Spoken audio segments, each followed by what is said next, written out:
байцгаана уу? Энд байна. Тэгэхээр сатаны хамгийн том залмих бол хуурж мэхлэж хагаралдуулах зорилготой байдаг. Тэгээд ер нь бол гэр бүлийн хүмүүсийг муудалцаж харуулах бүрэн зорилготой байдаг. Яг бол хамтдаа өнгөрүүлж хүчтэй байдаг. Дайсан харах юм бол ер нь эмэгтэй хүн рүү ч юм уу дахиад ганцаархан эргэн хөрхөө байхад нь дайсан байдаг. Эзэн бүхний бүтээсэн альва хэргийн зэрлэг амьтдаас дотроос мог нь хамгийн их зайлтай байсан. Тэгээд тэр могоо та нарт энэ цэцэрлэгт байгаа бүх модны жимсэд идэж болохгүй гэж Бурхан үнэхээр хэлсэн юм эмэгтэйг сууж. Энэ үед хэрэг үнэхээр Адам, Ева хоёр хамт байсан бол энэ бүх зүйл болох байсан уу бас мэдэхгүй. Ганцхан эмэгтэйгээс асууж эмэгтэйг ямар ч юм олигдож орхиж байгаа.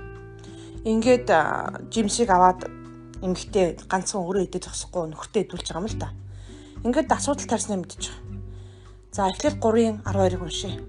Харин гэтэл эр нөхөр нь яадаг вэ гэхээр хэнийг борлохдогоор эхлээд Бурхныг буртаж байгаа юм. Хүн надтай хамт байлахад таны өгсөн тэр эмэгтэй надад тэр модны жимсээс өгсөө гэж хэлж байгаа. Эхлээд эзнийг буртаж байгаа. Та надад тэр хүнийг өгсөн биз дээ. Зэрэг хүн чинь харин намайг тэр надад тэр жимсээс өгсөн шүү дээ гэж хэлж байгаа. Дараа нь тэр эмэгтэйг буруутгаж байгаа. Нөхөр юу гэхээр тэр эмэгтэй чинь тэр надад тэр модны жимсийг өгсөн. Тэгээд би эзэн гэж өөрийгөө буруугүй гэж хэлж байгаа. Тэгэхээр энэ хагарал яг энэ эмэгтэй хоёрын тэр хооронд хагарал маш эрдэнэс эхлэлтэй байна. Тэгэхээр сатаны гол зэвсэг бол ерөөсөө гэр бүлийн хоёрыг эсвэл багийг буруутгах хооронд нь хэрэлдүүлэх муудалцах зорилготой байдаг. Бид нэр хэрэг хамтдаа байх юм бол үнэхээр хүчтэй байдаг. Тийм учраас тэрийг хоёрыг хагалдуулахын тулд сатан бүх зэвсгээ ашигладаг. Энэ нь бүр сонин шүү. Саяхан болоход л би олон хосуудыг залбирч байх үед юу байсан гэхээр яг сүм рүү явах болохоор л хоорондоо муудалцдаг. Эсвэл ямар нэг сайн хийх болохоор эсвэл библи хичээл хийх болохоор л муудалцдаг.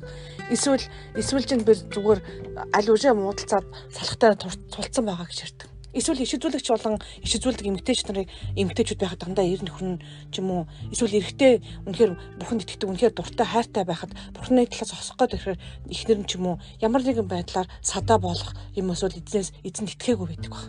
Тэр гэр бүлийн аль нэгэн чи эзэнд итгээгүй бол үнэхээр гэр бүлийнхаа төлөө залбирлын төлөө үнэхээр тэр үнэхээр өвдөг сүгдэн Бурхантай гооч залбирах хэрэгтэй үзэн минь. Үнэхээр миний ханажлыг чөлөөлж өгөөч. Ханхус судаас гаргаж өгөөч гэдэг. Тэгээд үнэхээр хэрэлдүүлж муудалцаж байгаа нь чөтгөр гэдгийг сайн ойлгох хэрэгтэй үнэхээр.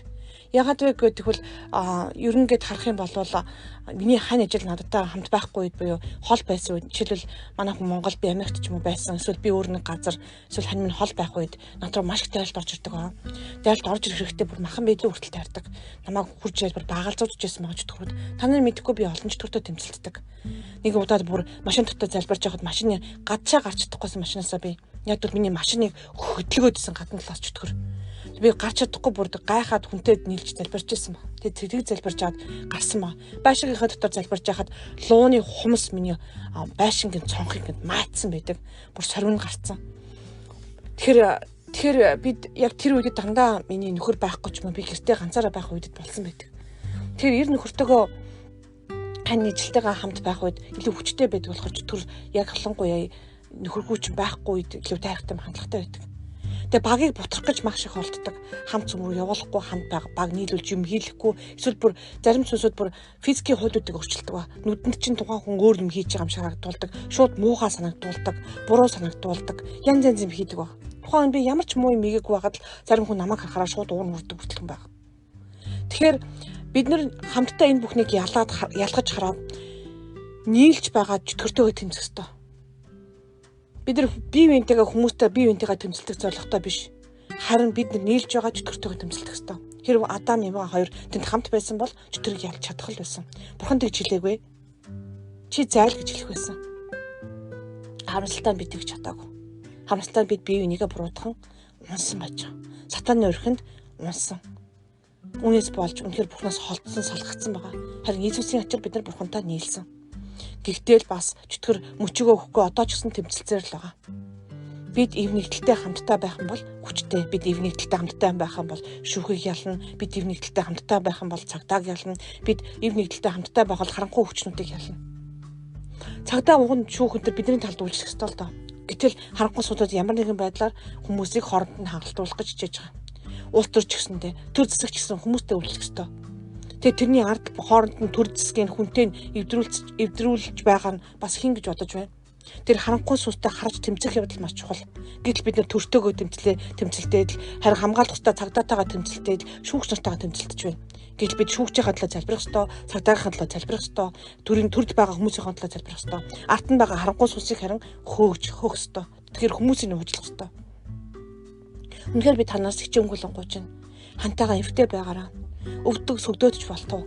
Эзнээс үнэхээр өвдөг сүдэн гуугаараа. Бид нэг эвдрүүлж байгаа энэ бузар сүнсүүдийг та бүрэн чөлөөлж өгөөч эзэм минь. Та ялгах нүд чихийг өгөөч гэж эзнээс хичээнгүйлэн гуйгаараа. Эзэн дотор боломжтой бол хамт байгаараа. Үнэхээр танаас гуйж байна. Тэгээ салалтыг эзэн үнэхээр дургүй байдаг.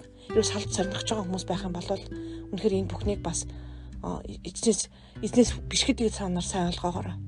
Магадгүй та хүнтэй суугаагүй энэ подкастыг сонсож байгаа бол та нэрийдүүд хэрэгцээтэй. Хань ижил нь нас барцсан ч юм уу бэлэвсэн эмэгтэй сонсож байгаа бол үр хүүхдэд нь хэрэгтэй. Тийм учраас та өмнөөр хичээнгүйлэн гуугаараа. Хүүхдүүдийнхээ төлөө, хань ижлийнхэн төлөө хамтдаа залбирангуугаараа. Бэрээ болон хүргэнээ бүгд муулаараа. Эзэн Есүс өтнөтөр тэдгэрийг хүмүүсийг өрөөгөөрөө. Амаараа хараасан бол бид бүх хараалаа би цуцалж байна. Тэрхээ хүмүүсийг би өрөөж байна гэж хэлээрэй.